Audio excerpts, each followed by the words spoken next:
এজন্য মুরব্বীরা হচ্ছে আমাদের সকলের হাতের তলোয়ার, আমাদের হাতের শক্তি। সুতরাং ময় মুরব্বীদেরকে আমাদের সম্মান করতে হবে, তাদের শ্রদ্ধা করতে হবে, তাদের সম্মানের জায়গাটুকু আমাদের দিতে হবে।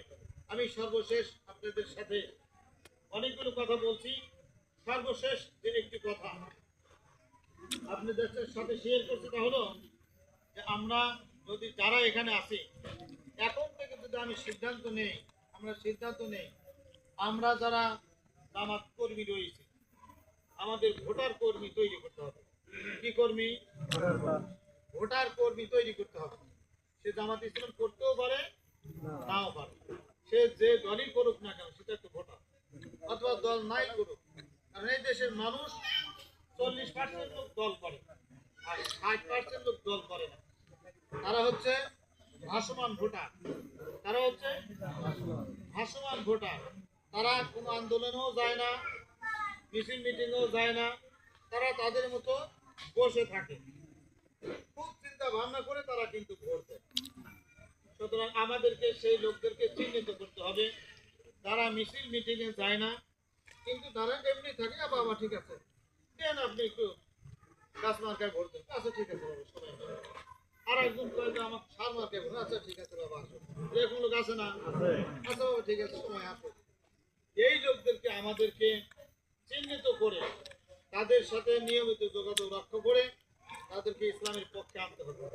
সেই জন্য প্রত্যেকজন মানুষ তাকে কমপক্ষে 10 জন ব্যক্তির দায়িত্ব নিয়ে আনবে। আজকে আমরা বেলায় উপস্থিত আছি প্রায় 100 লোক আছে, যদি আমরা 10 জন লোকের টার্গেটটা আমরা নিতে পারি যে আমার 3 মাস সময় আছে, 3 মাসের মধ্যে আমি 10 জনকে আল্লাহর দলের কর্মী বাড়বো, আমাদের কোনো উদ্দেশ্যই নেই। আমরা যে এই ধরেন আমি ইউনিয়নের সভাপতি, আমার সংগঠনে যারা আছে এমন মনে হয় কেউ বলতে পারবে না যে হাফিজ সাহেব এই সংগঠনে কিন্তু তার চাওয়া পাওয়া আছে। আমি কোনো একটা জিনিসও যে আমি সভাপতি, আমার 5টা কাঠ আমার বগল তলা থাকা দরকার, তা কিন্তু নেই। কেন নেই?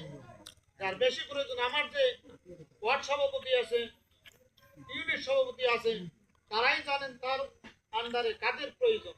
সবগুলো আমরা তাদের ডাক দিনে বন্টন করে দিয়ে দিয়েছি।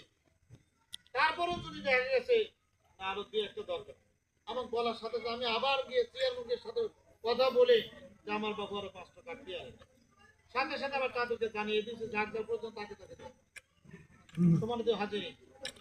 এই জন্য সে কারণেই